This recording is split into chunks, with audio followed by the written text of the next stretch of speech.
Hello, gentle listener, and thank you for tuning in to another episode of Creepy Stories on Hex Radio. Tonight's story, The Downstairs Neighbor. After college, my boyfriend and I went our separate ways, and I moved into an apartment that I could more easily afford on my own.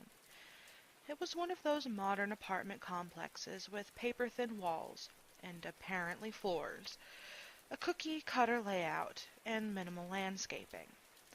Despite their bright white sterility, my rooms decorated up nicely, and most of the other inhabitants of Greenfield Court were good, kind people.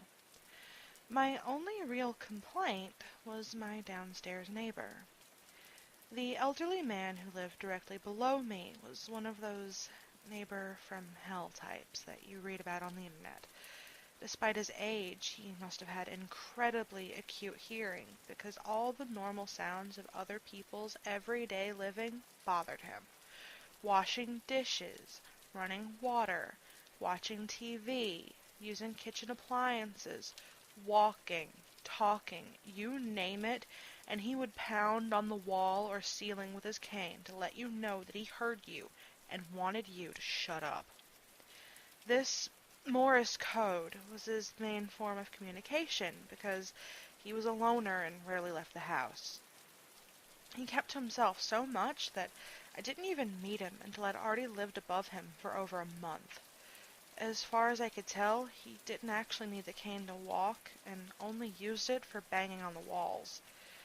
Mr. Downstairs, as I had started to refer to him, was lenient the first week while I moved in and got settled.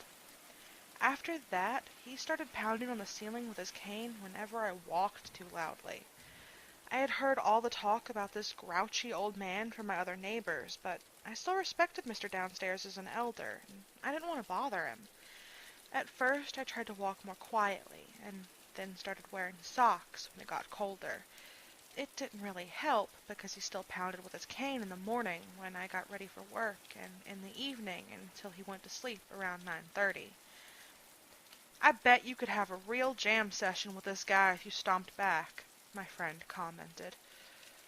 I can't even begin to tell you how many times I was tempted to do just that. I often lightheartedly complained to my brother about the situation. He sent me padded bedroom slippers and a pair of tap shoes for Christmas as a joke. I used the slippers during the winter and put the tap shoes in my closet in case I ever felt like starting a war with Mr. Downstairs. After my finances had recovered from the initial rent payments, I bought some throw rugs to muffle my footsteps and beautify my home. This helped a little, and Mr. Downstairs and I reached a sort of unspoken agreement. I would try to walk as silently as possible, and he would usually only pound on the ceiling when I was rushing around getting ready on weekday mornings, and when I came home to make dinner and do chores, and when I had friends over, or if I dropped something. Okay, Mr. Downstairs was still a major pain in the butt, but at least he left me alone when I was quietly reading in the evenings and on the weekends. For some reason, I also seemed to be able to walk freely at night while he slept. I started taking naps after work and staying up later to take advantage of this nightly reprieve. The situation held steady like this for almost a year. In late August, Mr. Downstairs' hearing seemed to have improved tenfold, so that even the lightest of steps set him off. I was spending a lot of time outside, so I didn't really notice the change until I started pounding on the ceiling for the first time in the middle of the night. I had gotten up to get a glass of water, and the instant the pad of my foot touched the floor, he started aggressively tapping. The first taps startled me, and I almost dropped my glass. I assumed Mr. Downstairs probably just couldn't sleep that night, and ignored the racket he was making. The tapping became banging as I walked to the kitchen, and the noise didn't stop until I'd gotten back into bed. Mr. Downstairs was quiet until afternoon the next day. So was I. He was obviously catching up on lost sleep, and I didn't want him to be awake and making noise anytime soon. As usual, he pounded on the ceiling occasionally while I cooked and cleaned. Around 10:30 p.m., I started my nightly yoga routine. 5 minutes in, Mr. Downstairs pounded the ceiling directly below me, revealing that he was, once again, having trouble sleeping. The sound vibrated up through my feet. I continued doing poses for another few minutes, but gave up when the noise ruined the meditative quality of the exercises. I went to bed early and in a bad mood, but lay awake for a long time because I had slept in the day before. I woke up early and unrested on Sunday morning. There wasn't so much as a tap from Mr. Downstairs' cane all day, not even when I accidentally let a door slam loudly. Such a disturbance would normally have elicited a barrage of angry cane tapping from below. He made up for it that night, though, banging on the ceiling and walls intermittently in response to every sound and to nothing at all. Making up for lost time, I suppose. One floor below, Mr. Downstairs followed my every movement as I walked around, knocking on his ceiling and sending vibrations up into my feet. He always seemed to know exactly where I was. In light of this harassment, it no longer seemed necessary to make an effort to be quiet for him. I sang in the shower and slammed a few doors as I got ready for bed. The tapping didn't stop until early morning. It was so hard to drag myself out of bed and go to work on Monday morning. I came home after dark in a terrible mood and collapsed onto the couch for a nap. A couple of hours later, I was startled awake by a loud knocking from downstairs.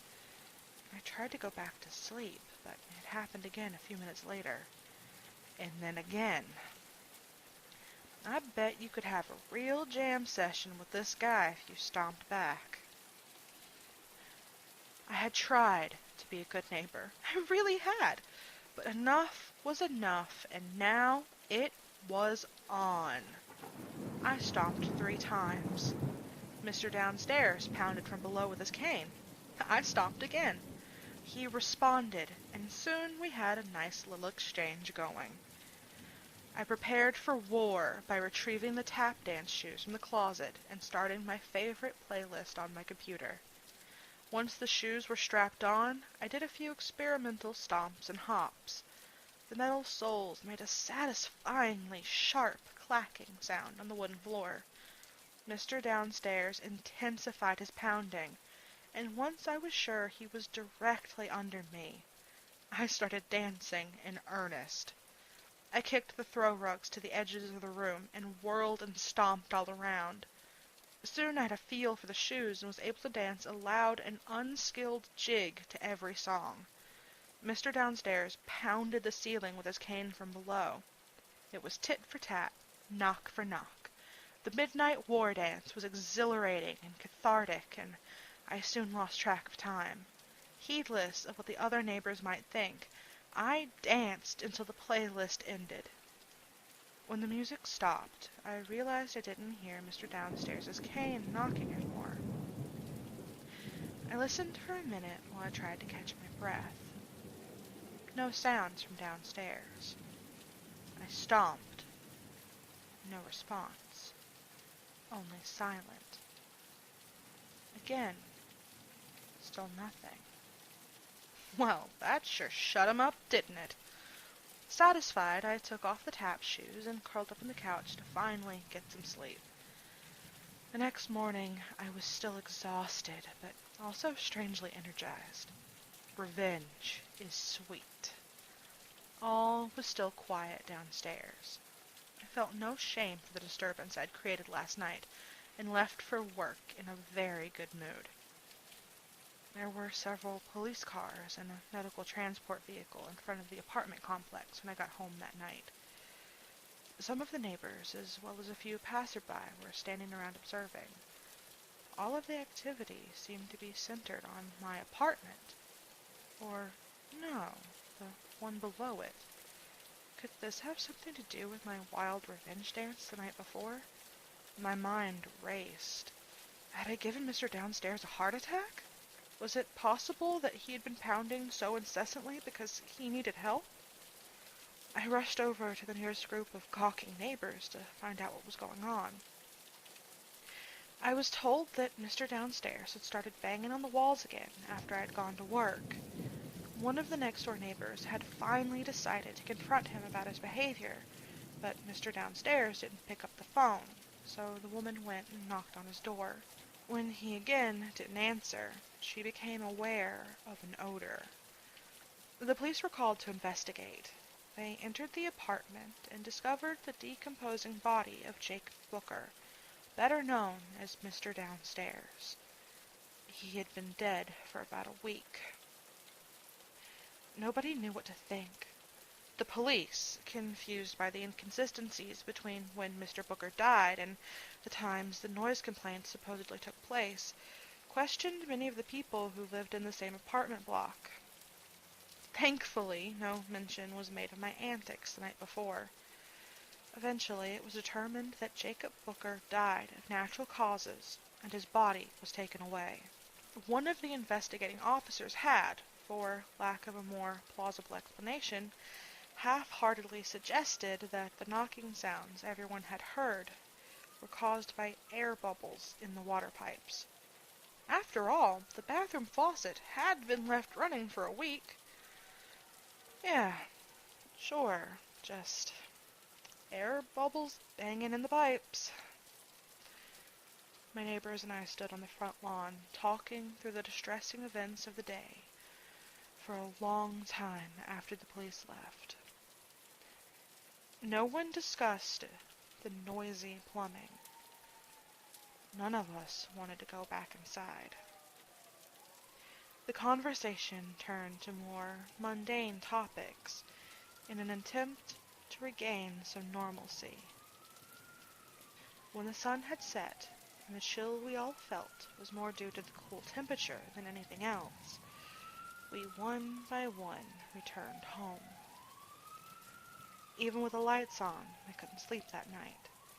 I listened to the empty rooms below me and thought about what could have happened to me as a consequence of antagonizing a spirit, or what might still happen because, unnervingly, an occasional tapping noise could still be heard from downstairs.